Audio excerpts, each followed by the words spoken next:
السلام علیکم دوستو، میں ہوں آپ کی اپنی دوست نوشی بٹ، اور آج میں آپ کے سامنے لے کے آئی ہوں ارشاد احمد حقانی صاحب کا خط جو احمد بشیر صاحب نے ارشاد احمد حقانی کو لکھا تھا۔ تو اس کو میں شروع کرتی ہوں۔ بندگان عالی ارشاد احمد حقانی صاحب مد ظلہ باعطالہ، تسلیمات کے بعد عرض ہے، جب آپ نے اچانک خاموشی توڑی اور 2 ہفتوں کے بعد مارکسزم، اسلام اور عالم انسانی کے عنوان سے پھر بات چھیڑی تو اس روح سیاہ کو خوشگوار مسرت ہوئی۔ لوگ سمجھ بیٹھے تھے کہ یہ بوریا نشین جناب والا شان کی جھڑکیوں کی تاب نہ لا سکا اور چپ ہو گیا۔ اگر آپ اس کم ترین کا وہ خط جو جناب کی دراز میں پڑا ہوگا چھاپ دیتے تو ایسا گمان کسی کو نہ ہوتا، مگر آپ نے اپنا تبصرہ اس کے بعد بھی چھاپا اور مجھے موقع نہ دیا کہ اپنا حال کہوں۔ زبردست کا سچ ہے، ٹھینگا سر پر۔ آپ چاہیں گے کہ اپنے عظیم کالم کی کھڑکی مجھ سگے دنیا پر بند کر دیں گے۔ یہاں مجھے اپنی نارسائی کا احساس ہے، مگر اصل مسئلہ مارکسزم کا نہیں تھا، بلکہ اسلامی نظام حکومت اور نظام معاشرت کا تھا، جس کا نعرہ قاضی حسین احمد لگا رہے ہیں۔ جب ان کی توصیف میں آپ کے نصف درجن کالم ہم پہ گزر چکے تو پوچھنا پڑا کہ جناب ان مسائل کا حل کیسے ہوگا جو ہم کو درپیش ہیں، جبکہ اجتہاد کا دروازہ بند چلا آتا ہے اور اب اس کو کوئی کھول نہیں سکتا۔ ہماری موجودہ سوسائٹی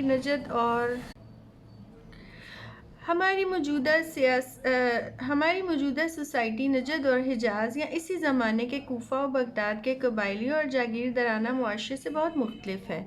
پھر ملوکیت سے لتھڑی ہوئی شریعت جو حضور سرور کائنات صلی اللہ علیہ وآلہ وسلم اور خلفائے راشدین کے بعد ہمارے در کیسے وا کرے گی؟ یہ ایک طالب علمانہ استفسار تھا اور آپ کو علیم و حکیم جان کر آپ سے کیا گیا تھا۔ غلطی اس غریب شہر سے یہ ہوئی کہ عرض کر بیٹھا، حضور آپ اپنے حصے کا رزق کھا پی چکے، اب مقتل میں اتریے۔ ہمارے حالات اس قسم کے ہیں کہ سچ بولنا اور تحقیق و تجسس سے کام لینا مقتل میں اترنے کے مترادف ہے۔ اس سادہ سی درخواست پر جناب سیخ پا ہو گئے اور وہ سوالات جو اٹھائے گئے تھے ان کو ایک طرف رکھ کر اپنی خوشامد کرنے لگ گئے کہ میں نے اگر ضیاء الحق جنیجو، بے نظیر بھٹو کے ادوار، فاروق لغاری کا نگراں دور، اس میں تو جناب براہ راست حکمران وزیر تھے، مقتل کیسا، اور نواز شریف کے ادوار میں سرد و گرم اور اچھاڑ پچھاڑ کے باوجود 17 برس تک حرف تمنا کا چراغ روشن رکھا۔ حرف تمنا کا چراغ روشن رکھا تو میری حکمت تھی، یہاں تک تو ٹھیک اور برحق تھا، کیونکہ آپ کو اپنی تعریف کرنا زیب دیتا ہے، مگر اس کے ساتھ ہی جناب والا شان نے اس بوریا نشین پر لعن طعن شروع کر دی کہ تم شمشیر براں بنے پھرتے ہو، اپنی دلیری پر ناز کرتے ہو، مگر تم اردو اور انگریزی کے تمام بڑے اخبارات سے بار بار نکالے گئے اور کئی کلمی ناموں سے لکھنے پر مجبور ہوئے۔ یہ آپ نے ٹھیک فرمایا، مجھ گھامڑ نے زندگی میں تجربے سے کچھ نہیں سیکھا، کھایا پیا کچھ نہیں، گلاس توڑا 6 آنے کا۔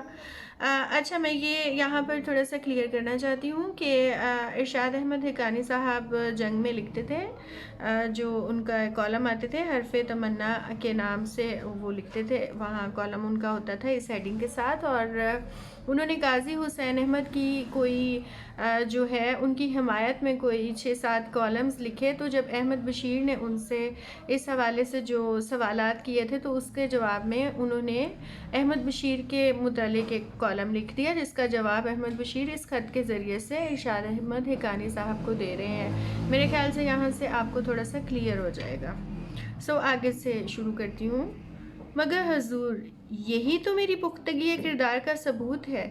میں نے کسی حکومت کے سامنے کبھی سر نہیں جھکایا، جو لکھا اپنے ضمیر کے مطابق لکھا اور جو چاہا ملک کے مظلوموں اور غریبوں کے لیے چاہا۔ یہی تو میری قبر کا کتبہ ہے۔ آپ نے اس قوم پر بڑی عنایت کی کہ حرف تمنا کا چراغ جلتا رکھا، مگر حضور اس سے تو صرف آپ کا طاقچہ ہی روشن ہوا۔ گلی بازار، کھیت کھلیان میں تو جہاں ہم غریب رہتے ہیں، آپ کے دور میں اندھیرا اور بھی گہرا ہو گیا۔ پھر آپ نے رفعت عثمانی اور امیر الاعظم کے تبصرے چھاپے، وہ تو شاگرد پیشہ تھے۔ یارانے گریں شہر شما سنگ ندارد، یہ انہوں نے اس کو پوائنٹ کر کے لکھا ہوا ہے۔ ان کے جواب میں جو کچھ لکھا گیا اس میں سے صرف اتنا یاد ہے کہ قرارداد مقاصد کے جس شہتیر پر اسلامی نظام کے علمبرداروں نے گھونسلے بنا رکھے ہیں وہ ذل الہی کے قدیم تصور کا عکس جدید ہے۔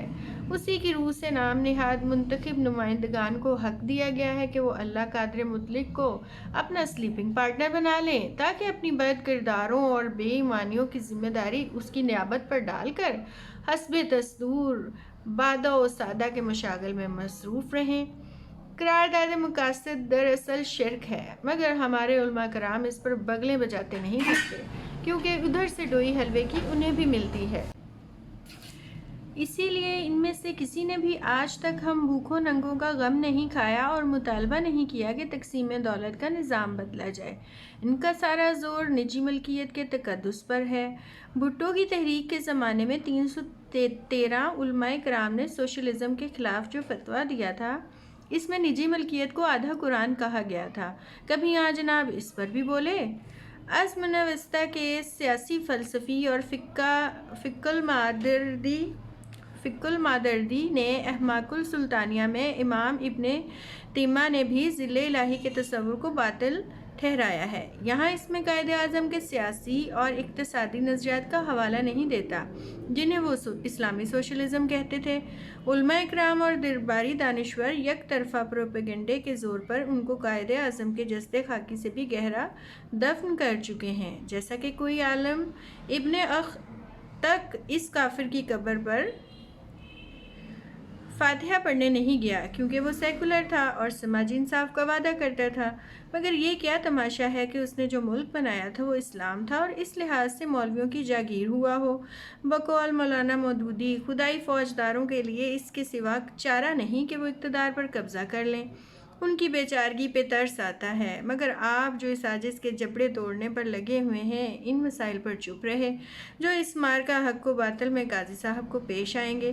دراصل آپ کے ذہن میں ان مسائل کا کوئی حل ہے ہی نہیں۔ آپ نے مجھ عاجز پر الزام لگایا ہے کہ تم بالواسطہ حملہ کرتے ہو۔ یہ سراسر بہتان ہے۔ خدا گواہ ہے کہ میں نے زندگی میں کبھی کسی پر بالواسطہ حملہ نہیں کیا۔ میں تو براہ راست بات کرتا ہوں، لفظوں کی شطرنج نہیں کھیلتا۔ میری نظر میں آپ کا فہم اسلام ناقص، سماجی شعور ناپختہ اور تاریخی عمل نافہمیدہ ہے۔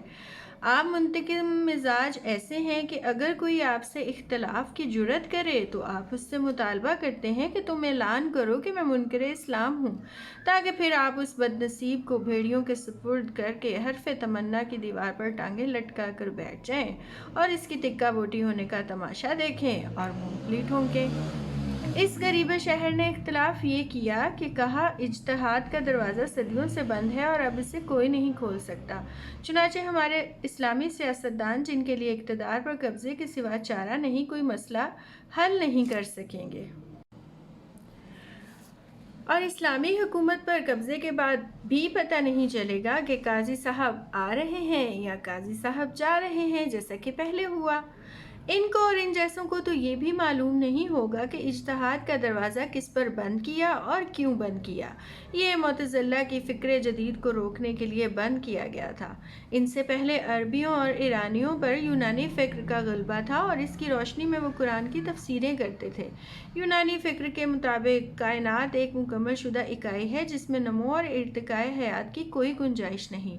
مسلمان فلسفیوں نے قرآن کے معنی پر غور کیا تو ان پر کھلا کہ اللہ نے کائنات کے ہر ایٹم کی فطرت میں نمو اور ارتقاء کی صلاحیت ودیت کر رکھی ہے، جیسا کہ انسانوں میں ڈی این اے کا نقشہ رکھا گیا ہے۔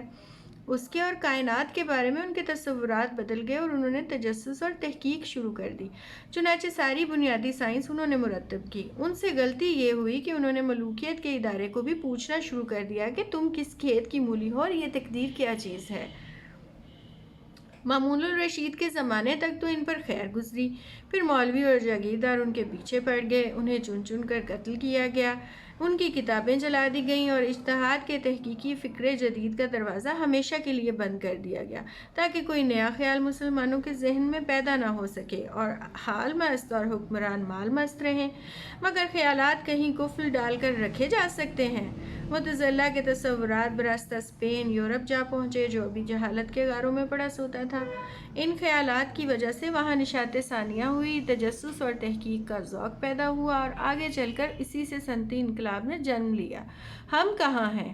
ہم ابھی تک جہالت کے اندھیرے سے نکلنے پر تیار ہی نہیں۔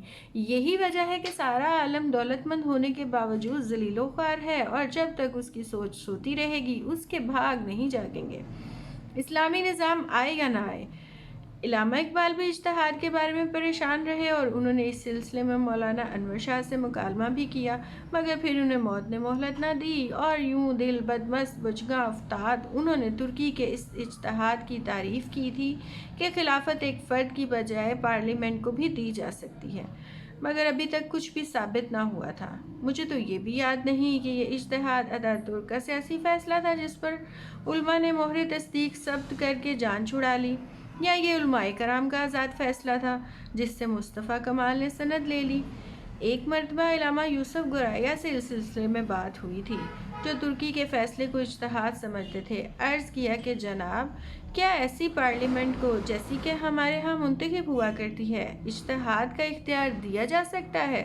تو بولے ہاں یہ تو ہے۔ بات لمبی ہوئی جاتی ہے۔ میری زندگی کا تجربہ بتاتا ہے کہ مختصر نویسی لکھنے کا دشوار ترین مرحلہ ہے، مگر آپ نے سرما نصیب کے خلاف اتنے محاذ کھول دیے ہیں کہ جائے فرار نہیں ملتی۔ جانتا ہوں کہ جب جناب والا کسی بات کا جواب نہ دے سکیں تو کالم کی کھڑکی بند کر کے منہ پھیر لیں گے، مگر میں کدھر جاؤں؟ اب کون تھا جو آپ کی طرح حکمت والا ہوتا؟ جنگل تو ضیاء الحق خالی کر چکا تھا، پرندے گھونسلے چھوڑ چکے تھے اور چرندے چھپے بیٹھے تھے۔ کون بولتا اب بھی جبکہ ضیاء الحق نہیں رہا؟ بے نظیر اپنے لچنوں کی وجہ سے ذلیل و خوار ہوئی اور میاں نواز شریف اپنی 1.25 کروڑ کی دستی گھڑی والا ہاتھ ہلا کر لوگوں کو بہلا رہے ہیں۔ آپ ہمیں دوسرے چوتھے یاد دلاتے رہتے ہیں کہ آپ نے کس تاریخ کو کس مقام پر اور کس وقت ضیاء الحق، بے نظیر اور نواز شریف کو ڈانٹ ڈپٹ کی۔ مبادا ہم عامی اور عاصی بھول جائیں کہ صاحب کا مقام کیا ہے۔ مگر اب پاکستان کے عوام کو سانس رک رک کر آنے لگا ہے۔ اب قاضی صاحب، طاہر القادری صاحب اور دیگر تمام سیاستدان مولوی اسلامی نظام کے نعرے لگا رہے ہیں، مگر یہ نہیں بتاتے کہ ان کے پاس سماجی انصاف اور آزادی انسان کا 5 سالہ، 10 سالہ یا 50 سالہ منصوبہ کیا ہے۔ یہی اس روسیہ نے 5 نومبر والے عرضے میں پوچھا تھا۔ کیا کہتے ہیں؟ علماء دین اور فقیہان دین لیکن بیچ آمدہ مسئلے گئے۔ مارکسزم کے حوالے پر میرے تبصرہ نگاروں نے اپنا جی بہت جلایا ہے، حالانکہ میں نے صرف اتنا کہا تھا کہ جس طرح کارل مارکس نے اپنے مسائل کے حل پیش کر دیے تھے، اسی طرح قاضی صاحب ہمارے مسائل کے حل پیش کر دیں۔ میں نے یہ نہیں کہا تھا کہ کارل مارکس نے قیامت تک کے مسائل حل کر دیے ہیں، یہ تو سخت غیر مارکسی بات ہوتی، کیونکہ انسانی معاشرہ تو مسلسل ارتقا پذیر ہے اور اس میں نئے نئے حالات اور مسائل پیدا ہوتے رہیں گے۔